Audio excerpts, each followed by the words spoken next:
said that the government does not have the political legitimacy to appoint a new chief of army staff, and if they do so, it will not be on merit, and it will not be someone who is patriotic, and it will be somebody who protects them from their corruption cases. This is what has been alleged by the PTI chairman Imran Khan in a recent rally. He's also talked about this particular statement in another rally in Peshawar, defending his remarks, saying that what he meant was misunderstood and that he did not say anything against the army or the institution. He was in fact only talking about the political leaders of the current of the government and of the country, and talked about how the fact that according to him they are thieves and they have corruption cases against them, they don't have the political legitimacy to appoint a new chief of army staff, and that it should only be merit, the decision or the factor that is going to contribute towards the appointment of the next chief of army staff. This was the kind of explanation or remarks given in by the PTI leadership in the aftermath of his earlier remarks, something that has been echoed by different leaders of the PTI as well. Of course, we saw that the Prime Minister Shehbaz Sharif spoke about these particular comments, also said that anybody who is trying to hurt or damage the relationship between the people and its army is no friend of Pakistan, and that this has long-term consequences. Of course, other leaders have also talked about how this is part of a foreign agenda and how this is not serving the interests of Pakistan, in fact serving the interests of the enemies of Pakistan. And so we see a lot of these statements coming in, including statements from the ISPR who have expressed their displeasure and disappointment over these statements, claiming, of course, the fact that they have nothing to do with politics and that they don't have to prove their credibility or worth or patriotism to the country. Of course, the army and the institution have been giving in multiple sacrifices. They have been doing so even now against the war on terrorism. We recently also saw a number of soldiers losing their lives, and then, of course, in the relief activities as well. So it goes without saying that they don't have to prove their case regarding their credibility or their commitment to the motherland. We're going to be taking a look at all of this in the first segment of the show today. Our next segment is going to take a look at the recent visit by the Bangladeshi Prime Minister to India and her meetings with the Indian counterparts. This particular visit was based on a 4-day visit, which is going to be concluding tomorrow. There have been multiple meetings and various collaboration avenues discussed, particularly in energy and trade, and also a number of MOUs have been signed between both the countries. We also, of course, know that the Bangladeshi Prime Minister has also made statements talking about the kind of commitment and sacrifices given in by the Indian army soldiers back in 1971 as well, and said that as long as Prime Minister Modi is in power, Bangladesh and India will be able to resolve their problems. This, of course, is being said in the aftermath of the particular visit that is going on right now, and then also in the aftermath of the recent visit of Prime Minister Modi to Dhaka as well. We also saw that the Assam CM gave controversial statements while the Bangladeshi PM was visiting the country as well, claiming and speaking to Congress leader Rahul Gandhi that if there is a movement coming in from their side regarding Bharat Jodo, and this is something that has been going on in terms of the internal politics within India, then what they actually should be doing is integrating Pakistan, Bangladesh within India and bring about an Akhand Bharat, which of course has been spoken about by the RSS previously many times before. So we will be taking a look at this particular visit, its impact on regional politics and what all it means for India and Bangladesh, and then of course the future course of action that it is going to take. For this and more, I've been joined in the studios as always by senior analyst Farooq Patafi, and today we've also been joined in the studios by a special guest, Mr. Naseem Siddiqui, who's also a senior journalist. Thank you very much, Mr. Naseem, for being with us in the studios today. I've also been joined online by Mr. Javed Chadoon, who's a political analyst, and I've also been joined by Barrister Abdullah Kaloon, leader PTI. Thank you very much, gentlemen, for being with us and being a part of the debate. Mr. Naseem, let me start with you and try and understand what the political events of the country recently have been and what sort of an evolving situation do you see here. Of course, we have been hearing in many controversial remarks from the PTI leadership.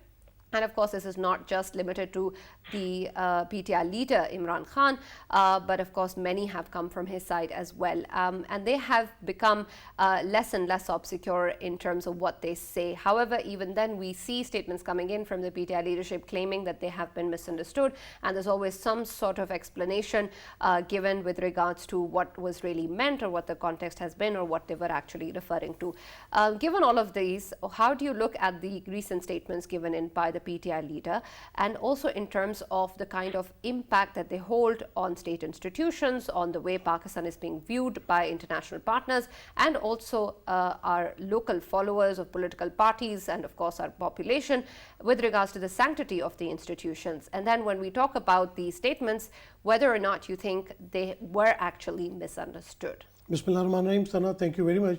At the moment, Pakistan is undergoing through floods and difficult times, and the economic system, the economic situation is not good at the moment. So the political parties, they all should work together for the betterment of Pakistan. The statements from the PTI leader is not good at the moment. Whatever he is saying about the institutions, like if he has said about the choosing of army chief, whoever would be coming from the army, there would be 3 people's name that would be given to the Prime Minister. And our Prime Minister, Shehbaz Sharif, is a constitutional Prime Minister at the moment, and it would be done constitutionally. So if 3 names came up with the suggestions of the army, then he has to choose one. So all are capable of everything. They all are capable, even if they are the lower rank, if the higher rank, or who would be given the name for the army chief. So these controversies or controversial statements bring bad name to Pakistan. As you know that in our neighbor, India is one of the biggest enemy of Pakistan, and they make mockery of these things. So the leaders, no doubt Imran Khan is a very popular leader. He is the chairman of a largest party of Pakistan. They have got at the moment they have got governments in Punjab, in KPK, Gilgit-Baltistan, and Kashmir. So he must choose proper words, because when you come again. But that's what I want to talk about. Is this really merely a matter of not being able to choose the right words, or the fact that the context wasn't clear? Because this is what the PTI leadership is implying now, that they're actually not really at fault.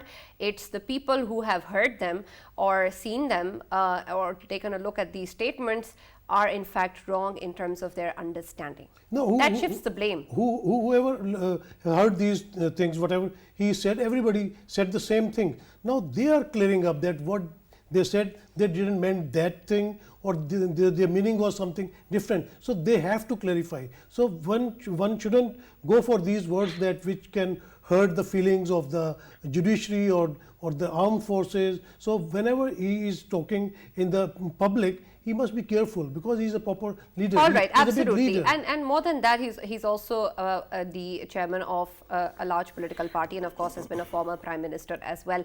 Farooq, when we talk about these facts, of course this is not just some ordinary man saying these things. Yeah. This is the former prime minister. This is the leader of a large political party, one of the largest in terms of popularity right now. Does it not seem obvious that he should be sensitive to his choice of words? I think, as I pointed out yesterday also, Sana, this is basic fact. First of all, if you have seen how his own party has been reacting on air, you will be astonished. Most of the senior leaders, when they were asked to comment on this, they claimed they hadn't actually listened to the speech. What does that mean? That means that they don't agree with the statement that was made, right? When it is the state of affairs within your party, you can imagine what kind of impact it had all over the country. Unfortunately, there are 2 aspects which are very sad. When it comes to Imran Khan Sahab, usually he's thought to be very popular within the rank and file of armed forces as well, right?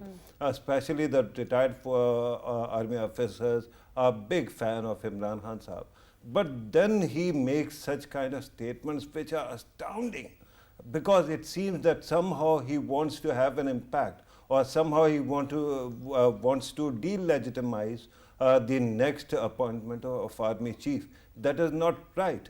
But I think that he understood, he took a lot of heat because of the statement. Media was critical, and then of course his own party members must have actually told him as well. That's why he tried to actually clear things up. There are 3 aspects which you have to look at. First, his, some of his supporters said that he had not said anything wrong. But later, when the pressure mounts, they say something else. They start saying that perhaps it was misunderstood or it was out of context. And the third thing that he was doing in Peshawar, playing other people's tapes and saying that if we did this, of course they also did it, right? So at this moment, as was pointed out by my worthy colleague here, it is important to remember that the country is going through many tests simultaneously. We still are fighting the war on terror.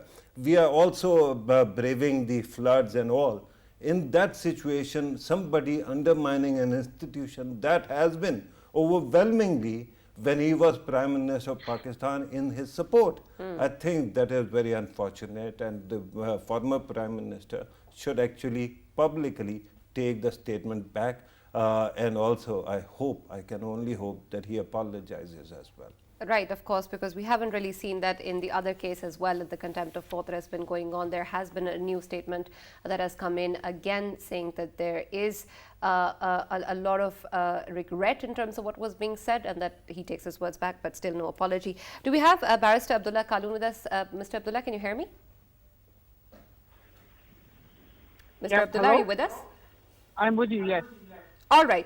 Barrister Abdullah, I'd like to understand your point of view in terms of what has been said by the PTI chairman. Of course, there has been explanation, so to speak, given in by Imran Khan Saab himself as well. And then, of course, other PTI leaders coming in and saying that perhaps what has been said was misunderstood. And then there is, of course, what Farooq is pointing out, a repeated case of seeing that we see in his rallies of what has happened in the past or what has been said in the past by other political leaders, and how when they say it, they get away with it, and somehow it's wrong or bad when it comes to Imran Khan Saab. Of course, that doesn't take away from the fact that what has been said is controversial or damaging to the institution. Do you think that when we talk about this particular statement, it is indeed misunderstood? And if yes, then when we take a look at the recent past, there have been many such cases where statements have been misunderstood. Why hasn't there been an analysis of how exactly things should have been said, or because they're understood in a certain matter, they still do carry the potential damage to the institution? Why isn't it that the statements coming in from PTI are more responsible? And Barrister, could you begin by explaining what he actually meant?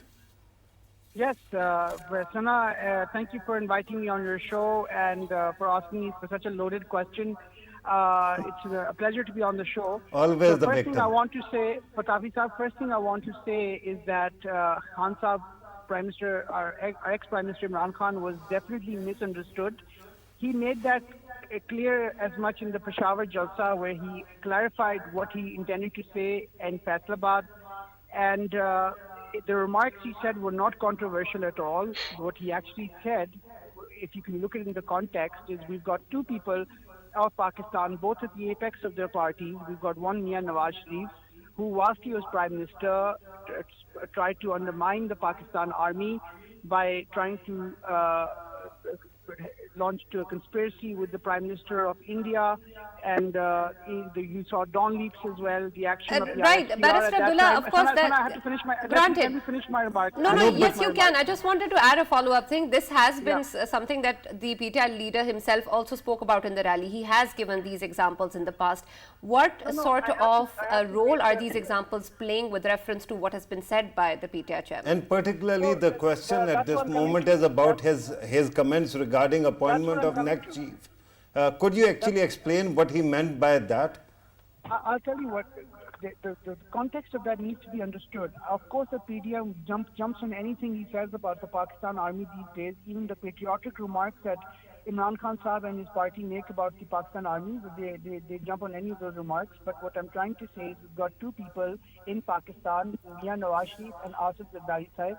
Both of these individuals have tried to undermine the Pakistan army time and time again. And the public needs to be reminded of their statements. And Khan Saab has simply said that he cannot allow these two compromised individuals who compromise the national security of Pakistan to be able to decide who the next chief of army staff of Pakistan should be.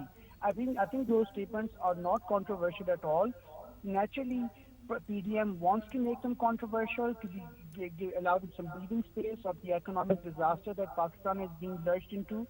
They want that. I understand, Sana, you have to go to Javed Zadoon Saab as well. But before that, Barrister Saab, kindly will you also listen and then respond very humbly. You are not coming to the question. a statement or I have insinuation addressed was the question made. adequately, Sir, hang on, actually, sir. sir. Allow me to finish the question. And that is that he said that the current government wants to handpick the next army chief so that there can be compromise on the accountability laws. Can you tell, you're a barrister, can you tell in what capacity can an army chief impact the accountability cases in the country? Safi Saab, I have one name for you, General Ziauddin Butt. I think that's enough to answer all of your questions. No. No, it doesn't answer my questions because General It does. Ziauddin Butt When was General very Ziauddin Butt different was kind of announced story. by Prime Minister Nawaz Sharif, Sir, it was the what are you first time saying in our about the country's current history that the army slate was of the brought to journals? when Jamia Nawaz Sharif appointed General Ziauddin Butt by unceremoniously sacking General Pervez Musharraf in 1999, it brought a serious division in the Pakistan army. Pakistan has witnessed that, but the Khan Saab's point is much more subtle than that. Obviously, it's being misunderstood by a lot of people, and there are always those people who want this point to be misunderstood. What Khan Saab has clearly said is that he cannot allow two people who have compromised and undermined the national security of Pakistan with Don But he Lee was and not Manouche talking to about be able national to decide security. the He was chief of talking army about staff. I accountability think it's clear. cases. It's clear as such. I mean, obviously, people want to make a Barrister mountain Sahab, we out of can a go on molehill. debating the past, but we have to Yes. talk about what the comments were actually They about, were and not they were about controversial. the They were future. not controversial at all. I mean, All right, what is Barrister Saab, we'll controversial- continue the conversation. Mr. Javed has been waiting for a while now, but we'll come back to you because we need to understand a lot more of what you are saying. Mr. Javed, when we talk about what has happened, there are, of course, a lot of statements coming in of the fact that Imran Khan Saab has been misunderstood, something that Barrister Abdullah also was saying right now, that the remarks, in fact, are not controversial. The problem is in terms of understanding what has been said. What seems to be the problem here when we take a look at this scenario? Is the nation at problem here? Are the different political parties at problem here? Do we have a major issue in understanding or interpreting what is being said by our political leaders? Thank you very much, Sana. I think there are two parts of your question. First is about the entire political leadership in Pakistan. Unfortunately, Sana, political leadership in Pakistan, I mean, the top leadership of every major political party, they have been discussing Pakistan Army and its role in politics, etc. I mean, to that extent, well, it is acceptable that you can talk about the role or role of the armed forces or army in politics, and political leaders are very right in saying that army doesn't have any role in Pakistan's politics. But while discussing the army's role is one thing, but discussing the top leadership of the armed forces is something entirely a different thing. Beyond any doubt, the statement was very irresponsible statement. But now there are two questions. One is whether it was a well-calibrated and thought-out statement, or just the wrong selection of the words. If it was a well-calibrated and thought-out statement, I think then it emanates out of his fears, apprehensions that he is being evicted from the political process in Pakistan. Probably Imran Khan believes that the next step the government is going to take, or probably he believes that national security establishment is going to take, is to evict him from the political process, and he feels cornered right now. I don't believe that it was just a case of wrong selection of the words. He has been issuing statement that the security establishment, not very openly naming the names of the security establishment, but he has been talking about the PDM, the ruling alliance in Islamabad. They are sort of planning to put him in jail as well. Even his statement today, what he said was that there's a plan going on to put him in jail once again. So I think we need to understand that he was ousted from power, and he believes that the only path to Islamabad's power corridors is the confrontation. And if he goes for the confrontation and he talks about the top leadership of the armed forces, I think one thing he really wants to sort of achieve in this whole process is that to make the top generals of the army controversial, Right, and preempt the absolutely. process of Mr. a Javed, we'll conflict. continue the conversation. We just have to go to a short break and we'll be right back. जीत गया Pakistan.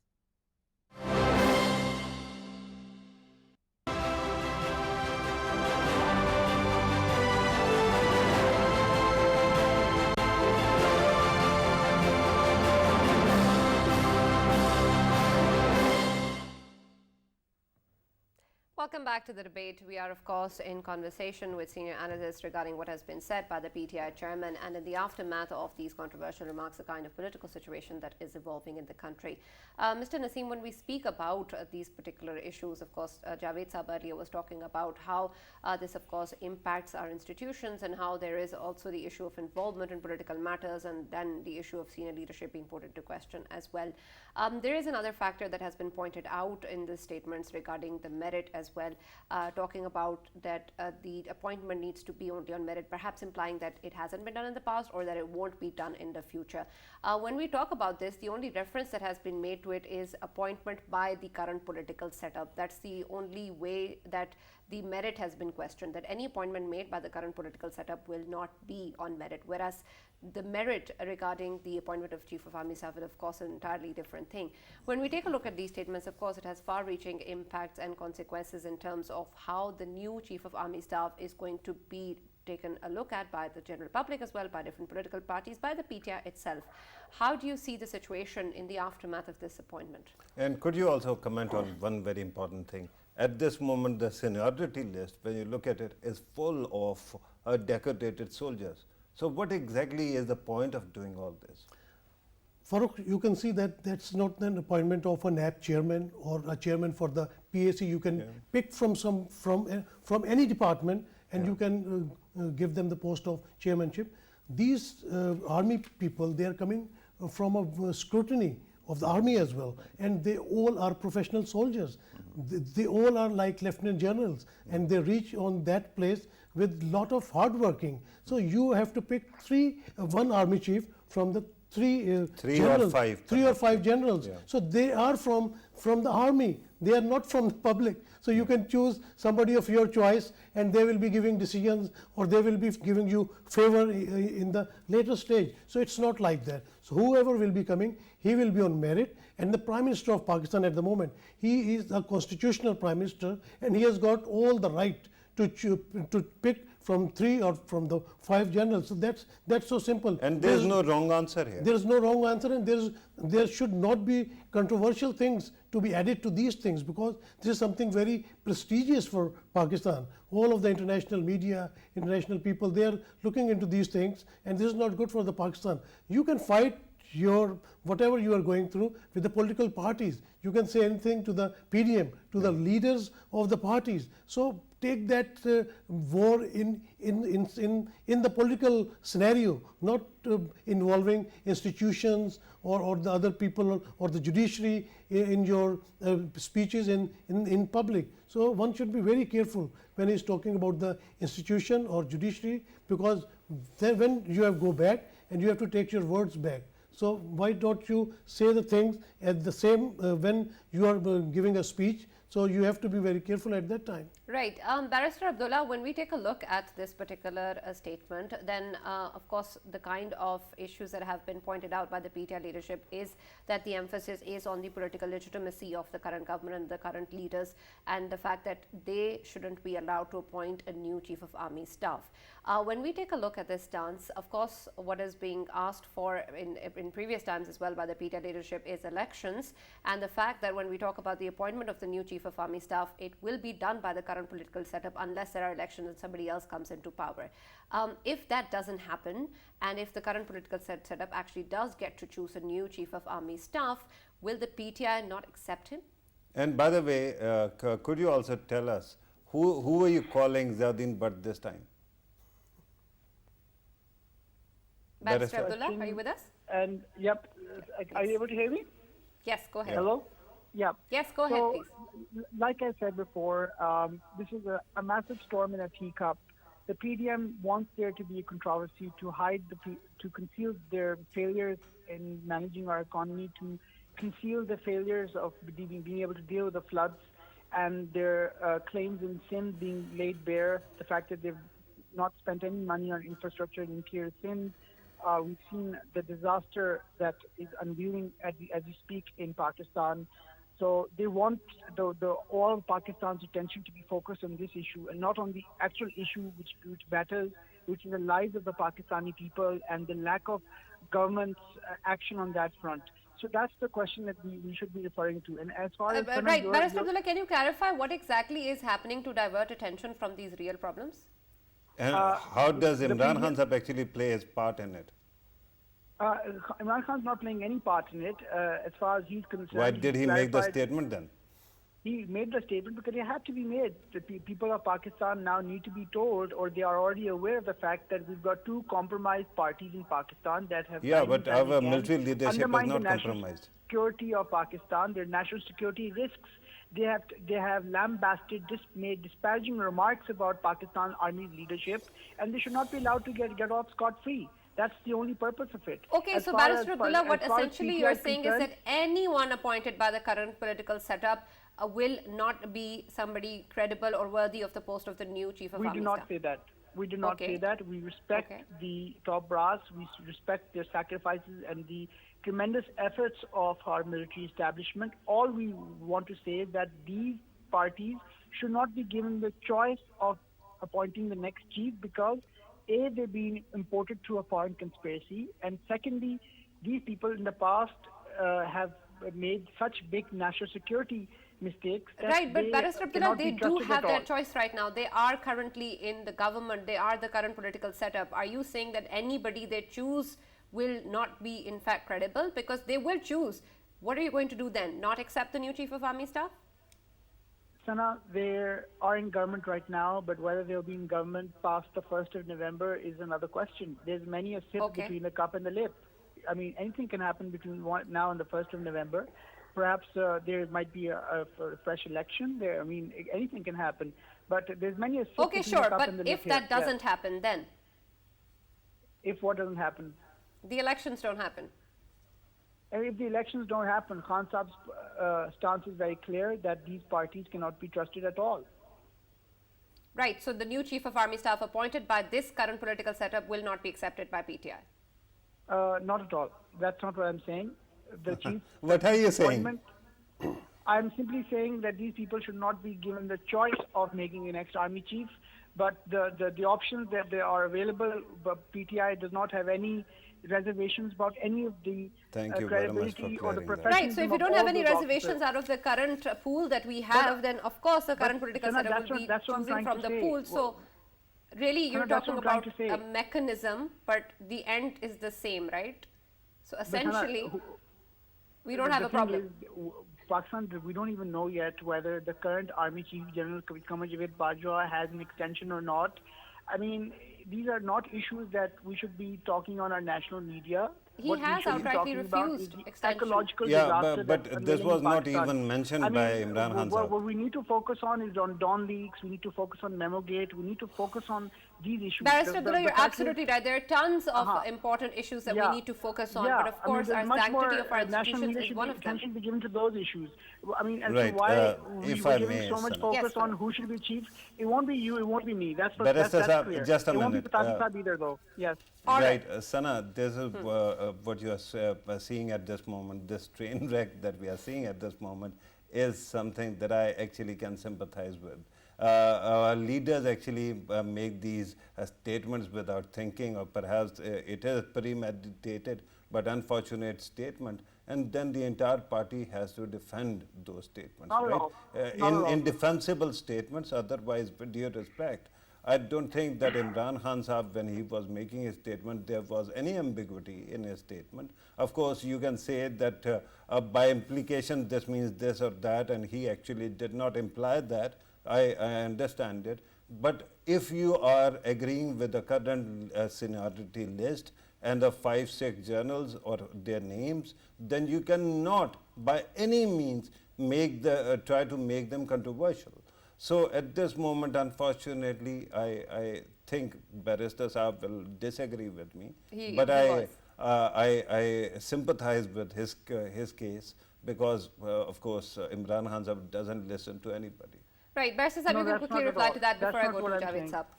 Yes, Barrister Abdullah. Sana, what I'm trying to say is that in Pakistan, whoever is the next of our staff, it's not a matter that to yourself or myself, because it's not going to be either of us. Whoever the next chief will be one of the the decorated army officer of the three-star rank. So we'll come to that bridge when we come to it. But for now, the public needs to be reminded about Nawaz Sharif and the right side, as well as the leaders of some of these other parties, PDM, and the disparaging remarks they've made about our army leadership, notwithstanding the army leadership's many sacrifices for the sanctity of Pakistan. Right. And And Nawaz Sharif Sahab at this moment is not part of the system, nor is Asif Ali Zardari. So They we are keep very on much bringing part of up the their system. That's names, the biggest but they are red not herring. part of the system. Yeah. They are both part of the system. They have a big How? stake in the current system. They both are. Can both of their you parties are tell in me government. what position does Mian Nawaz Sharif hold in the current political dispensation? Even Ashif's daughter. Barrister is Saab, with due the respect, Chief we of can Staff. go on obscuring this, but No, you I know will be and very I clear. I'll know come to the that point. what was said Yeah. was indefensible, sir.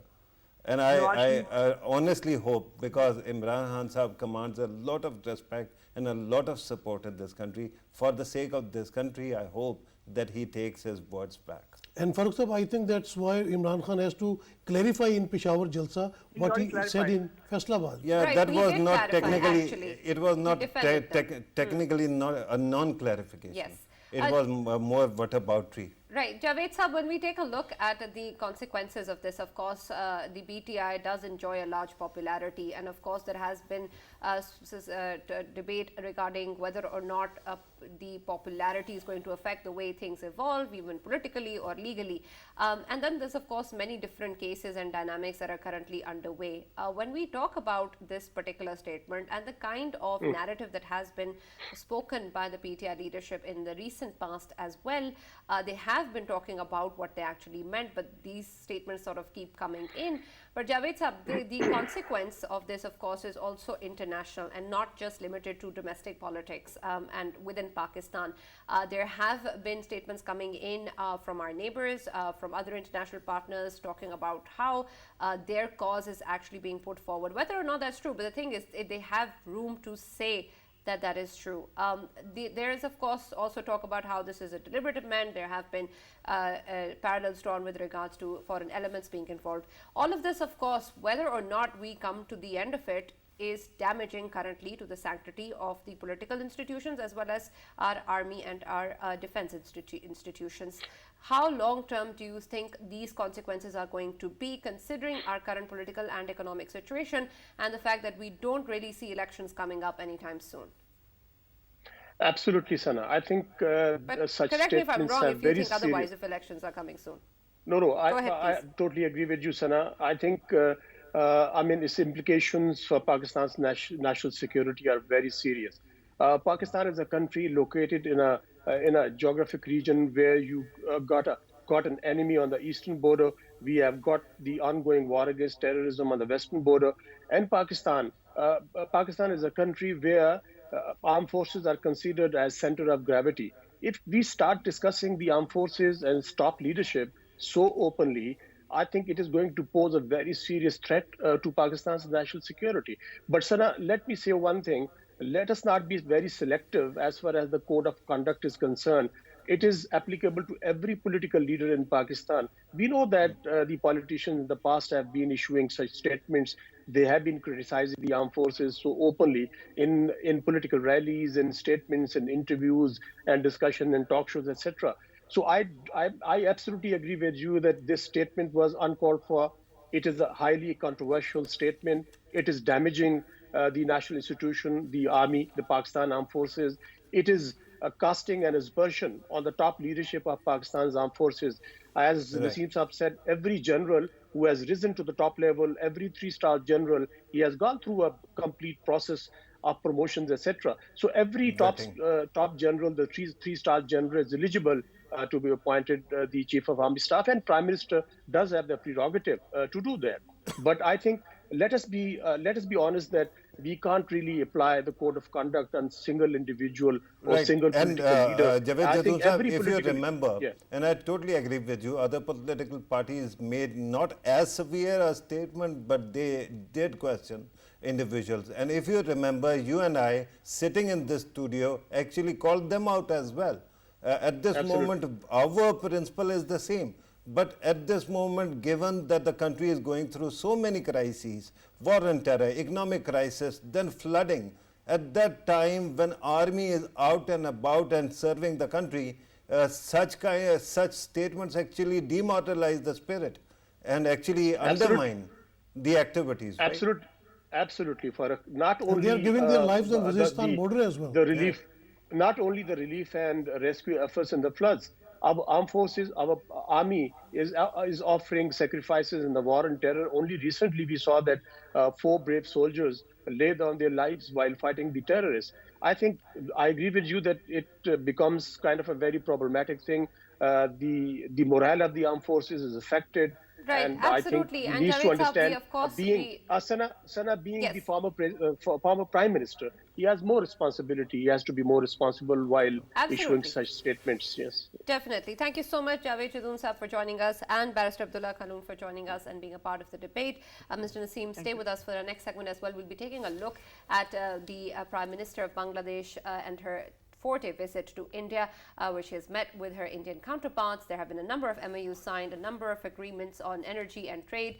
And when we take a look at this particular engagement, there have been statements coming in from the Bangladeshi PM as well, talking about how India has always supported them, also hailing the sacrifices given by the Indian soldiers back in 1971, talking about Prime Minister Modi in particular, saying that until he is in power, Bangladesh and India will be able to resolve any problems. When we take a look at all of this, then Farooq, this is of course something that has happened in the aftermath of the Prime Minister Modi's visit to Dhaka as well, and the kind of engagements that we're seeing now seem to be about close cooperation between the two countries. How do you see this particular visit in terms of regional politics, in terms of the bilateral dynamics between India and Bangladesh, and then also the statements with reference to how India has contributed in the past, and obviously, of course, the contribution or leadership value of Prime Minister Modi? Right. Sanal, let me actually compliment you by actually going back to your opening remarks when the program was starting.